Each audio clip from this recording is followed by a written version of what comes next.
work in Chicago. Oh, Sorry about that. no, no worries. I live and work in Chicago. I actually live in Chinatown, so not too far from the South Side. So let me share my screen here. All right. Oh, you're seeing my calendar. There we go. Can you see my screen here? Get a thumbs up. Awesome. So just wanted to go over DCO programs. And again, DCO is an acronym we use to refer to ourselves as Department of Commerce and Economic Opportunity. So under DCEO, there are very many bureaus that cover the entire state. There's 10 economic development regions. My region is the Northeast region. And the Regional Economic Development Team, which is what I'm on, kind of oversees a region where the Office of Equity and Economic Empowerment oversees a demographic. So, for example, Diana Alfaro is our Latinx business manager. We just hired a new Black American, African American business manager. We have a women's business development manager. So, they have the entire state for a demographic, and I have a geographic area. So, a lot of my work is focused here in Chicago. We have other program offices, including the Broadband Office, Community Assistance, CEJA programs, so that's Clean Energy and Jobs Act, film, tourism, trade and investment, business development. And my job is to know about this much about all of the programs. So hopefully I can answer all of your questions, but I may need to connect with experts and get back to you if I don't know a specific question. That you may have. I'm probably the most well-versed in our business development programs and grants. I have some previous experience at the federal level with grants, as well as private sector. So without further ado, we every year put out the Illinois Economic Growth Plan that's put out by the governor, and the one we are working on off of right now that kind of drives our mission and our programs is from this economic growth plan, and that was put out last fall. So fairly new. And what that growth plan entails, it's actually not super long. It's about 35 pages, I believe. So a decent read if you're feeling bored or want a nice beach read. Um, and the growth plan kind of outlines the focus on high growth industries like biomedical, clean energy, advanced manufacturing, ag and ag business, quantum, as we've all heard a lot of news about quantum recently. And it also outlines that we are here as the economic development arm of the state, provide white glove customer service to our businesses and really promoting that equitable growth by empowering workers, entrepreneurs, and communities, with also building out the new clean energy economy. So some of the business development programs, this is kind of where I'm most well versed in. So I wanted to put like very, very high level information on business development programs. So some tax credit programs that we have is EDGE, Economic Development for Growing Economy. We have an EDGE for startups. REV, which is Reimagining Energy and Vehicles. Micro is for chips and quantum. In enterprise zones and manufacturing machinery and equipment. And these are tax credits, and they do require new capital expenses. So whether you're buying a new building, buying equipment, building out a new building, signing a new lease, as well as new W-2 jobs. So when your business is at that stage, it's time to engage us and talk about what tax credits may be available for your business.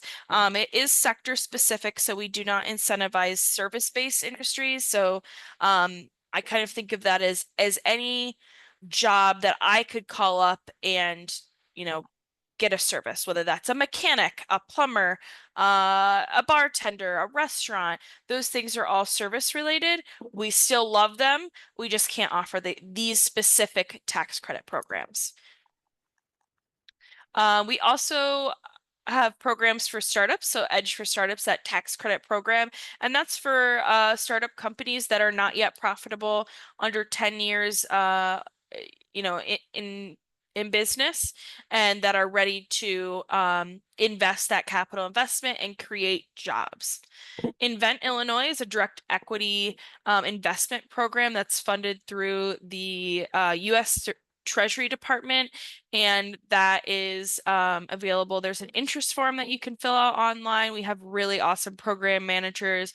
Jennifer Givens is one of our awesome program managers. If you're interested in the direct equity program, I'm happy to kind of facilitate a call with Jennifer. She's awesome. Angel investment tax credit. This is for both an opportunity for investors and businesses. As a business, you can get on our qualified new business venture list, and where investors, if they invest in these specific businesses in Illinois, they can receive a tax credit on their investment. So a pretty cool program that can benefit both parties there. Then I want to transition to small business loan programs. This is not for those same sectors that I identified previously. This is for any kind of business meeting various categories here. They're pretty broad categories that we'll get into, but this is a loan program, and we have partner banks across the state that are participating in this loan program. And what it does, it can help you finance either equipment, real estate, working capital, inventory, leasehold improvements.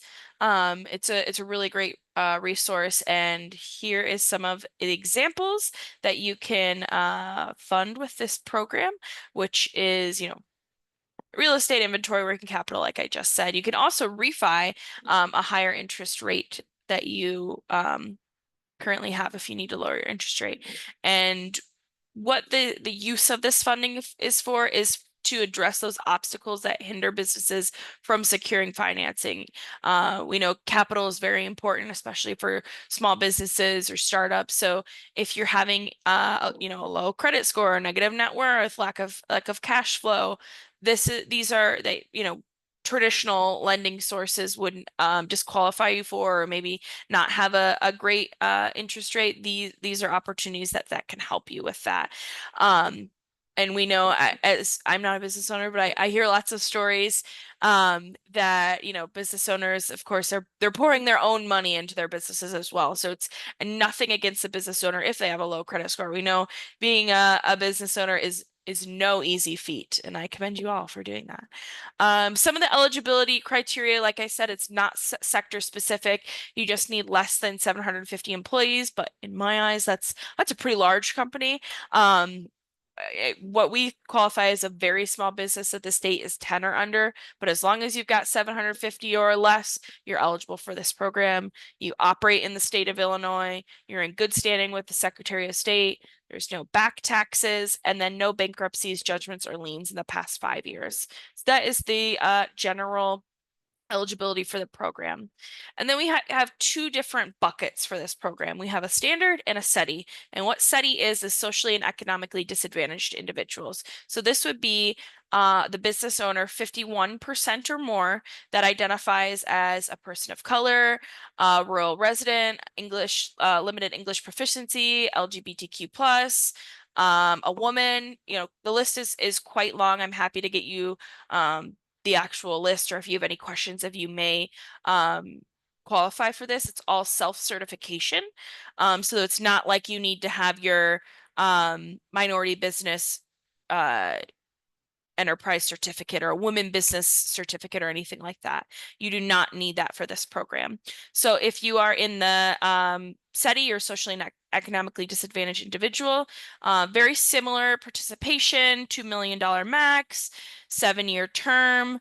The rate is what's different. So the state, it's a blended rate. So whatever the bank sets, we have no control over what the bank sets. So whatever bank you choose to go with, they set a rate.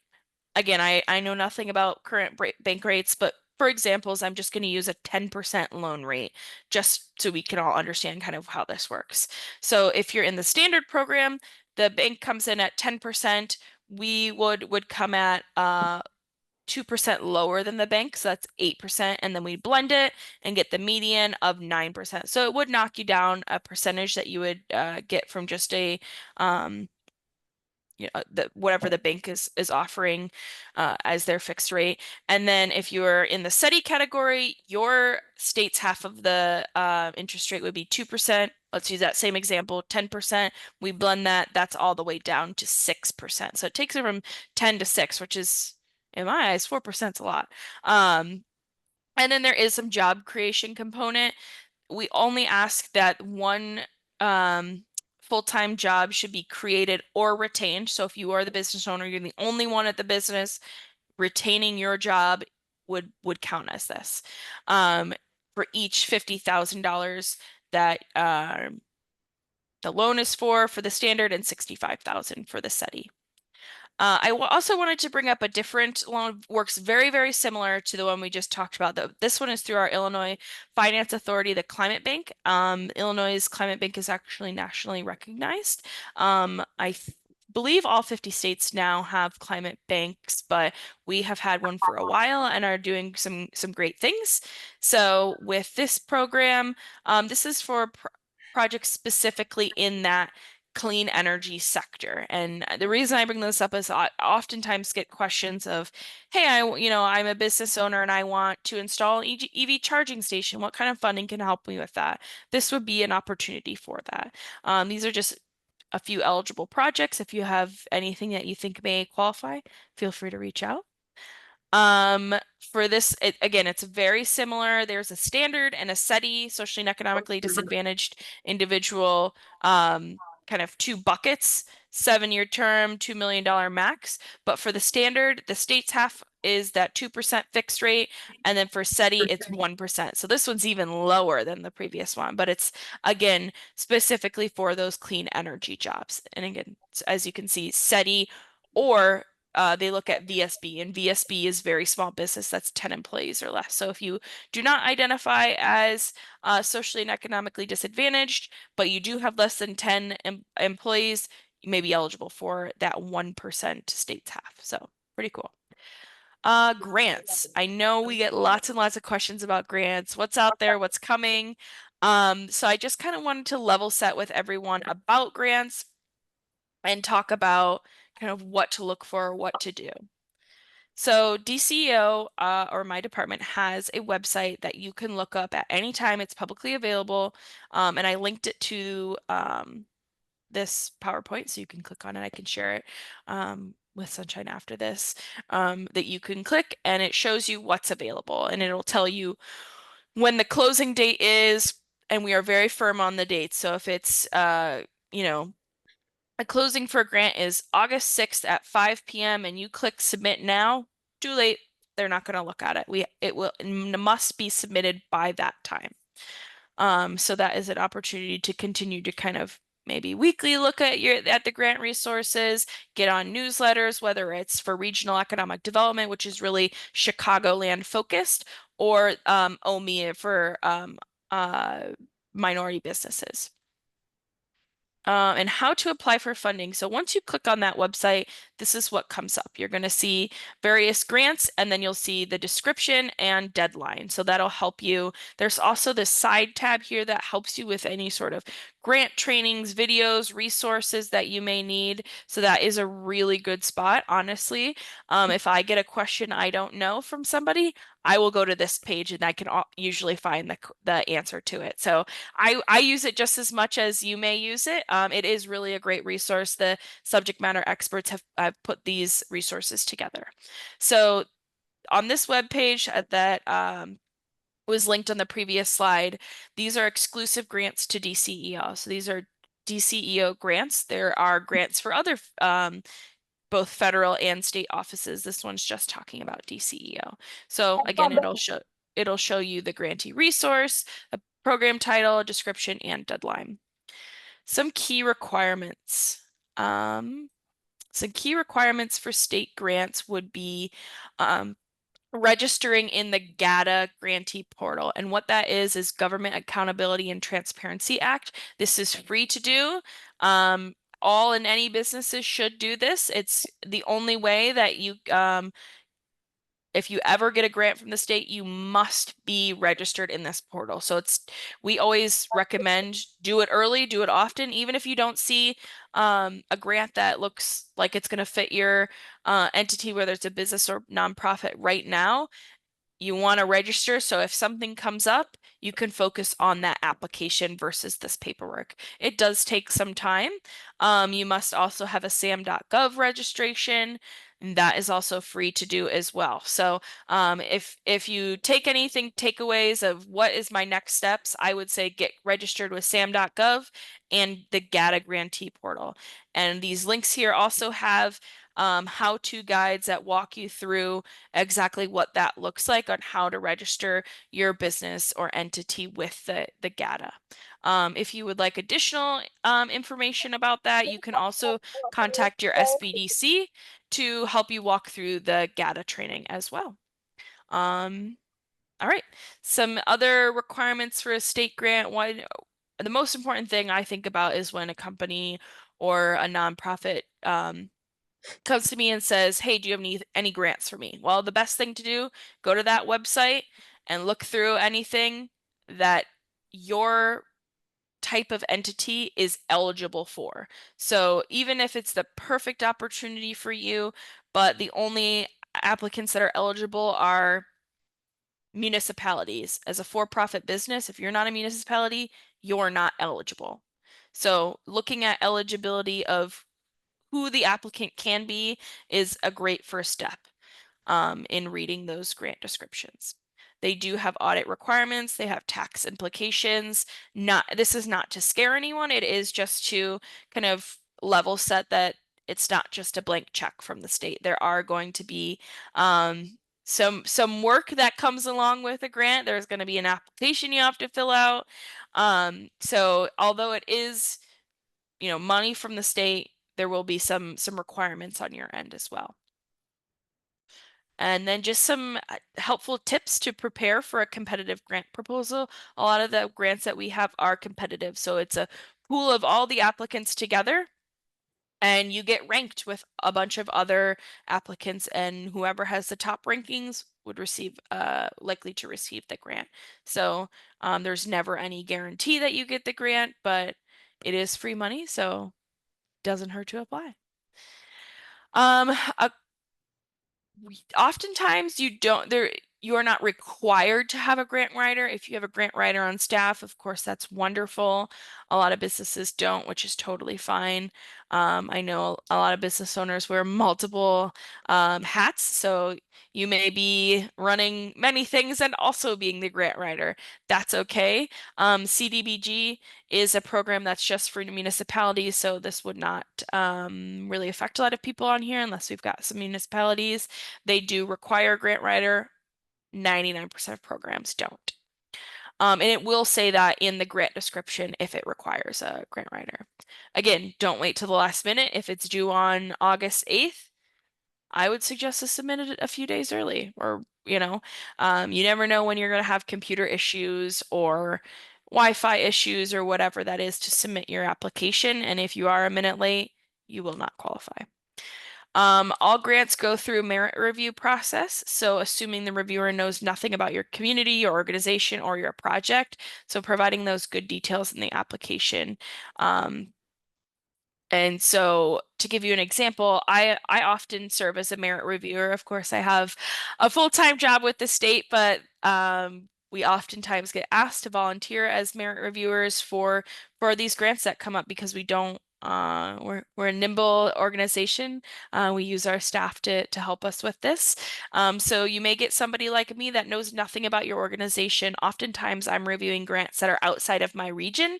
So somewhere in South Illinois that I've never been to before. So I don't have that knowledge of the entity that I might have had if I've had a conversation with them. So just remembering that when you're applying, assuming that the reviewer knows nothing. And then using the NOFO, which is a notice of funding opportunity. That's the link that you find the grant opportunity to help guide you. In that notice of funding, it will have outlines what is required. So it'll show you, or it'll break down in a table what is the need, what is the capacity and quality, and it's going to show you how many points you would get. So the best piece of advice is answer the questions that are asked. Uh, if you're not answering the questions, there's no way to give you those points. If it says provide a letter of support from a community stakeholder on this project, hopefully you've got a letter of support. If not, the reviewer is going to have to give you a 0 if that's a requirement. So, one thing to do when you're applying is maybe throw it by a friend, a colleague, say, hey, you may know nothing about this, but does this make sense to you? Does this, use the table in the notice of funding to see if, your friend can give you a score out of 100 and see what you're shaping up to be, and, use that feedback. Be descriptive, avoid jargon, avoid acronyms without defining the acronyms. Like, I've been giving you acronyms all night, like DCEO. You want to make sure you outline those acronyms. Proofreading, workshopping with your team, like I said, be objective and make sure you're backing up your documentation with facts, research, studies, and examples. You want to make sure that project feasibility is a big thing. If we fund this grant application, do we think it's really going to happen? Does this organization have what it takes to monitor the grant, report on it, make sure that the funding is, being used as it's supposed to be used? So what does a successful project look like? It addresses all the points outlined in the notice of funding. So if it gives you a table and says this is what we're judging you on, if it addresses all things, that's great. If you're missing some things, you're going to lose points for that. Making sure you're providing documentation to back up narrative information, making sure you're signing all the papers you're supposed to be signing, completing your budget documentation, providing enough detail so the reviewer can understand that, providing timelines, if you need permitting done, explain this permitting is going, I've contacted with the city of Chicago to get my building permit. It takes XYZ. So the merit reviewer knows that you've done your due diligence, you've done your work, you've looked into this. So even if you don't have a permit in place at that time, maybe you can get half points for that, saying, yes, I've looked into it. I may not receive it for another few weeks or months or whatever it may be, but I've done my due diligence. Making sure the application is realistic and addresses the capacity to complete the project. How do we leverage grants for growth? Again, we want to make sure that the money spending at the state is, there for long-term sustainability, making sure that this whatever grant you're applying for is not the sole funder of your business. That's never a good sign to really fully rely on grants to fund your business. Seeing, putting up some matching funds or saying, I have a loan with a bank that's, somebody else has some, participation in this as well. When we're seeing applications that this grant is the only thing that they're relying on this project to come to fruition, it's kind of a red flag because we're like, well, without this grant, it's probably not going to happen. And yeah, that may be true, but we want to make sure that we're talking with partnerships and your local organizations to see if even a letter of support to show that you are connecting with your local resources.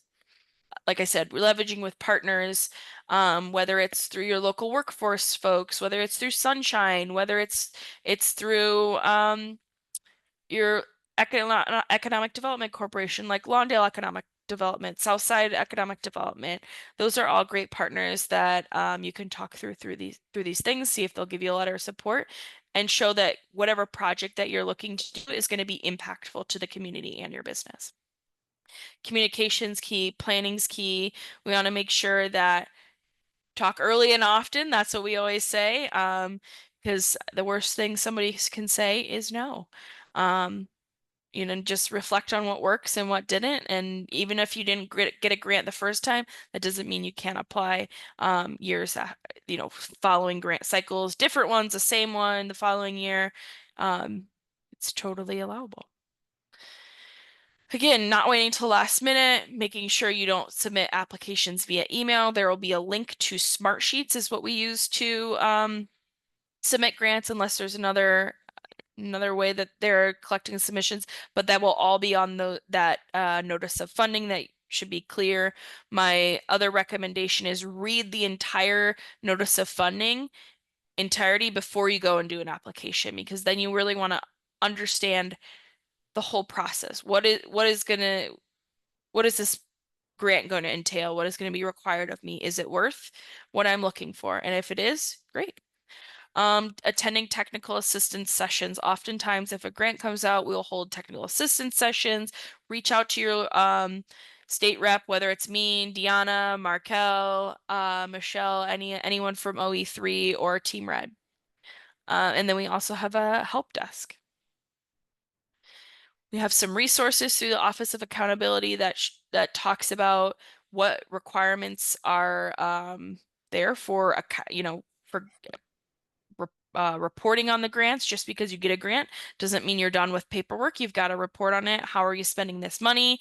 Are you spending it on the right thing? What is the progress? So on and so forth. So we have video trainings, resources, office hours. We have them, I believe, weekly, if not bi-weekly, of various topics for grants, and they're all free to attend. You don't have to pay any money or go anywhere. It's all either recorded or you can attend a live session and how to sign up is all on that link there. And then this is my contact information with my work phone and my email. I of course answer my work phone, but I will say it's fastest to get a hold of me via email because I'm in a lot of meetings. I'm traveling a lot because I cover, as you can see, this is my region, this whole area all the way north to Wisconsin, down to Indiana and as far west as DeKalb. So it's about a 2.5 hour radius outside of Chicago. So we're always very busy. So email is the best point of contact, but happy to schedule like a phone call or a virtual call with any questions that you may have. So I will stop sharing and look at the questions now. Thank All you so right. much, Renee. That was some great information. I know, This is I know it was quick. no, it's fine. No, you did a good job.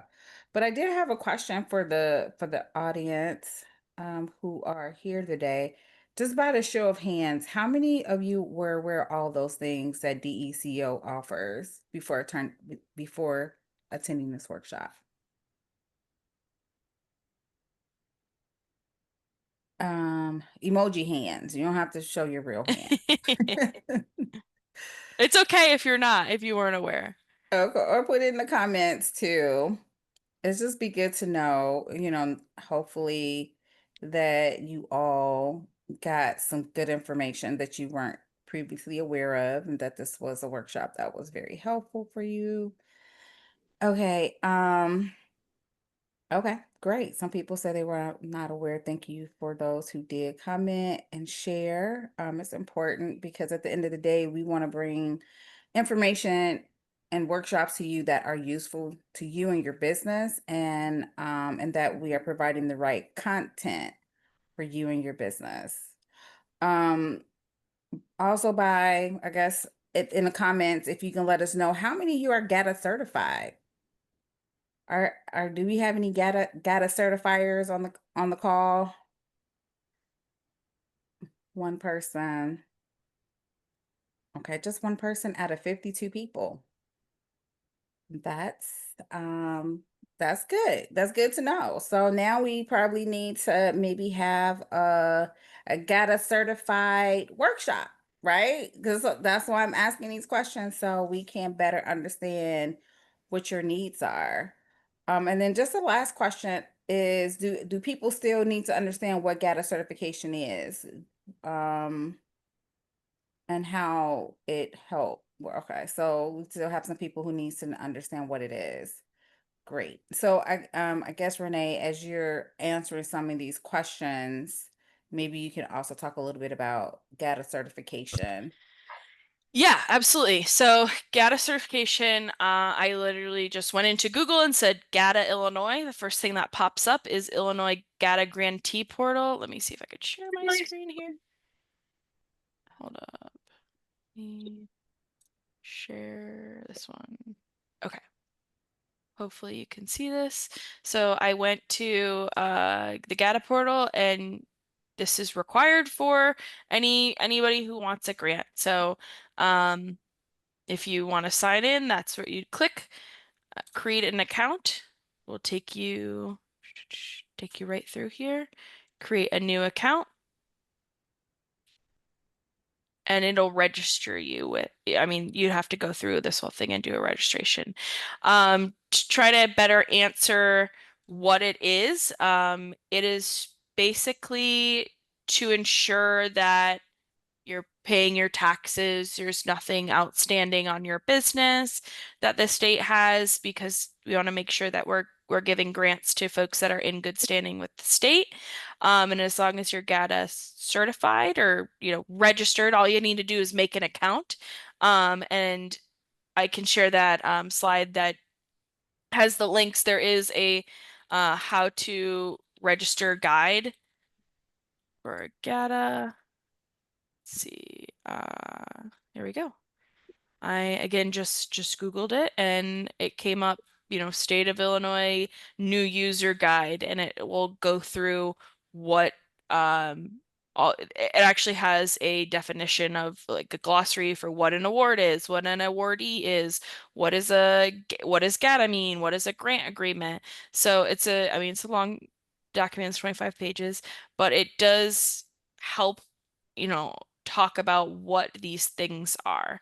Again, I'll share. So this is the PDF. So it has this glossary of all these different kind of grant jargon. And then once you're ready to, make an account, it's screenshots with arrows. It's super helpful. And again, it'll walk through everything with you. So I can also drop this PDF in the chat, but I will also follow up as well, just so people have it right now if they would like it. And then let me scroll up to the very first question so I can read more. Saw a question. Can you be a startup for the Advantage Illinois Business Loan Program? Yes, you can. You can be a startup. That is actually one of the qualifiers is, lack of cash flow because you're a startup. You're just starting out. And oftentimes it's hard to get a loan as a startup. So this is a program that can allow you to tap into that capital if you're a startup and have issues with that. Can the loan be used for a startup e-commerce business? As long as it is being used for the allowable qualifiers, whether that's real estate, inventory, if you need an inventory, working capital, that usually comes with an e-commerce business. I believe the business needs to be registered with Secretary of State, but I will confirm that. I will look up an example if a e-commerce business has gotten an Advantage Illinois loan program. So it's a great question. Okay, slide deck, yes. Got a lot of emails here. Something about as far as loan goes, is the bankruptcy on the personal side or the business side that disqualify you from applying? I believe it is the business side, but I will also confirm that. Let me write that note down. Okay.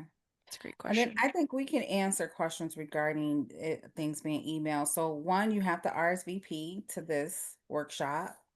And secondly, you have to go into the BAS website in order to get the recording.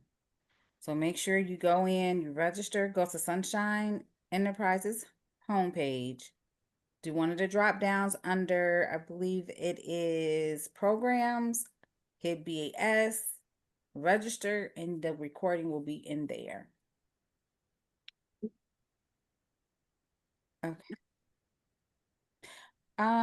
Well, I guess I have a few questions. So there Yeah. was recently a was it an OE3 grant, OMI grant that recently closed?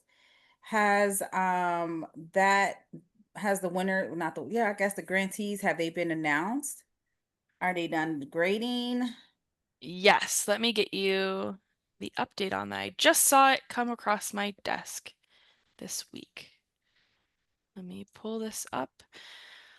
All right, so the application, this is just so everyone knows what grant we're talking about, is for the Office of Economic Equity and Empowerment Small Business Capital and Infrastructure Grant Program that closed on Monday, April 7th at 5 p.m. The department received an unprecedented number of submissions, and we are finalizing the merit review process like we talked about today. I was actually one of the merit reviewers. People like me who have wearing various hats are also reviewing these. So it does take some time. And just due to the high volume of applications received, that we anticipate applicants be notified of their status, whether they get a notice of state award or a notice of declination in early October 2025.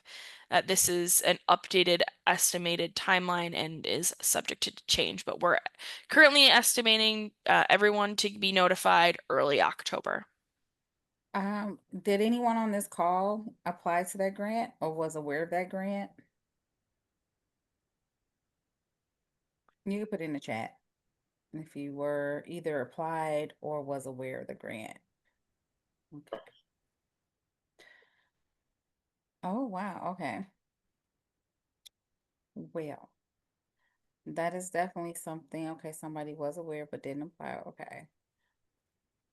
And it was for businesses under 25 people or 25 and socially and economically disadvantaged or very small business tenant under, I believe. And that was for capital costs. So that would be bondable capital costs, whether you need a building or equipment. That was not for buying a square point of sale or not buying inventory. This was specifically bondable capital projects. So that is what that was specifically for, and it was up to $245,000, I believe. Right. Okay. So, we do put those grants in our newsletter. So hopefully you all are, get those newsletters. We also have the grants on our website. So hopefully you all do register and go into our PES website. And are there any other questions? Anyone wants to come off mute and ask a question? Yes, I'm sorry. Where did you say that grant was? What website? Is it the Sunshine website or The official website is the DCEO website. okay, because you said sign up to you with you guys newsletter and I didn't. I get emails sometimes and I normally check all of them, but I didn't see that. Right. So we put a lot of those not just the DCEO, we put in all types of grants into our newsletter.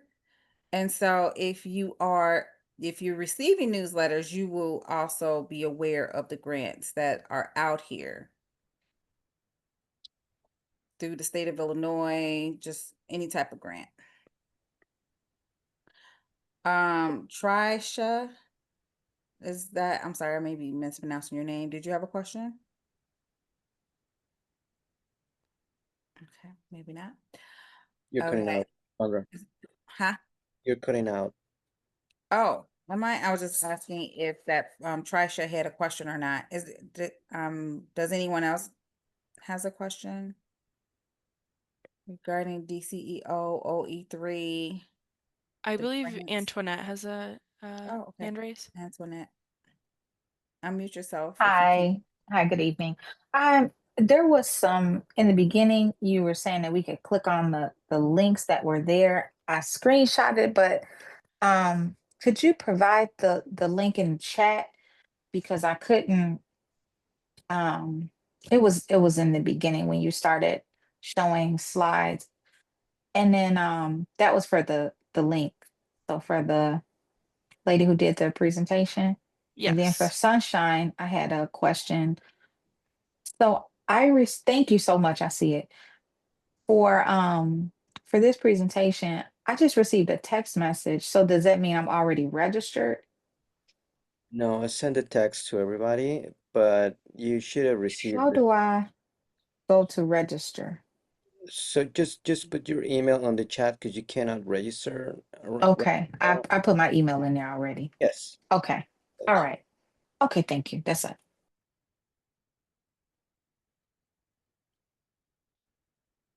I dropped a few links in the chat. Those should help you out there from the presentation. But so you have those now, but I believe we'll be following up with the presentation as well. Awesome. You're on mute, Quandra, if you're talking. Sorry. I also put our BS website because someone asked to put it in the chat. So now you have that access to that. And so that's where if you want the recording, click on here and you can get access to it. Otherwise, we're not emailing it out.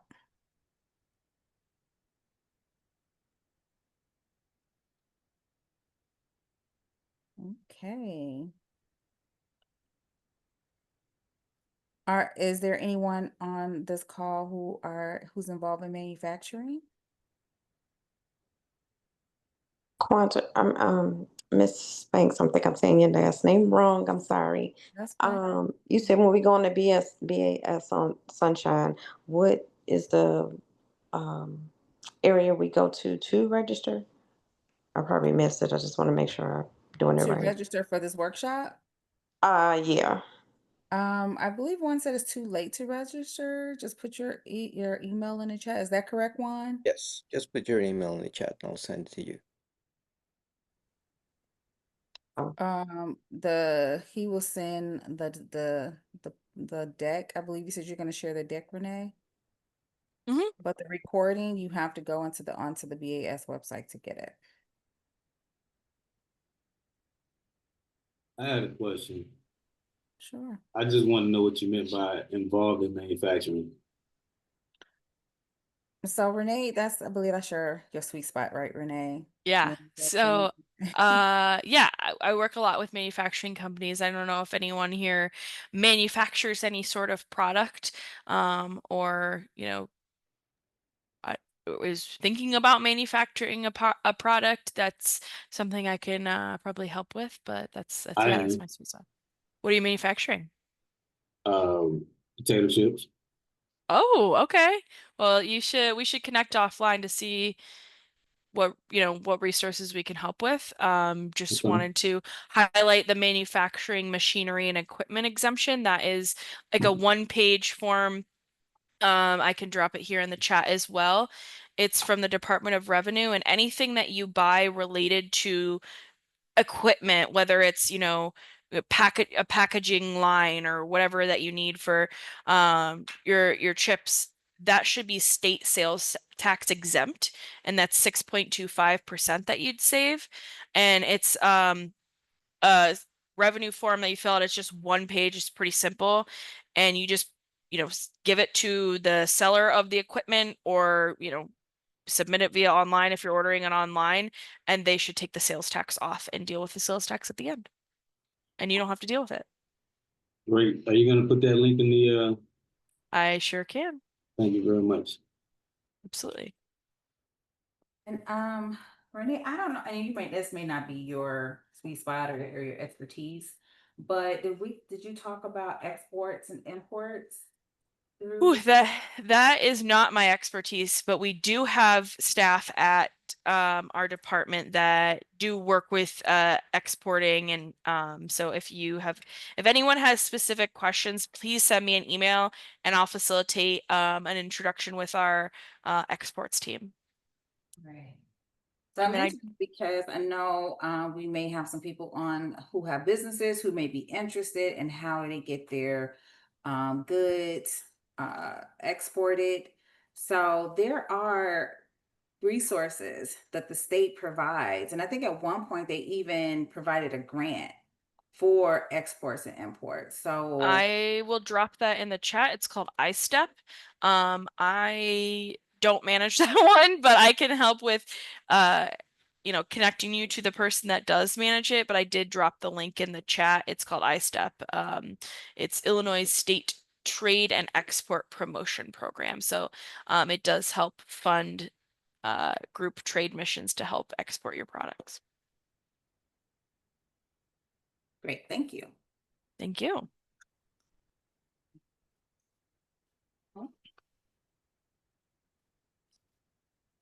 Well, as much as we don't like to do this, I think we're gonna give you some of your time back. Especially when there's great resources like you all have at DCEO. I was just trying to think of all the things that I am aware of that maybe our clients were not aware of, especially with the import-export piece of it. Some people only focus on their neighborhoods or their communities, but there's a much bigger world out there. Mm. And learning how to export your goods and services will put your business on a whole nother level. I think a lot of our clients do have some amazing products, and to provide or to share their goods and services and their gifts with others across the world will be amazing. And so Absolutely. definitely want Absolutely. to make sure they understood that those are options. I also dropped my email in the chat just for ease of like copying really quick or not having to wait for it. So just wanted to let everyone know that my email is dropped in the chat if you wanted to snag it. But yeah, thank you so much for having me. Hopefully we can do more of these, and definitely would love to get our iStep team out to talk about exports. I wish I could be an expert in everything, but No, we get it. brain's only so big. The NDCO is a huge Yes. agency, so Absolutely. definitely wouldn't want you to do that. You probably would drive yourself crazy trying to know everything. But I mean, that manufacturing piece is huge because a lot of our clients are makers, Yes. and they don't understand that, your department can help them purchase a building, Yep. help them, finance the building. So these are things that, we definitely want you all to know what resources are out there and that you're not alone, and there are agencies out here to support your business.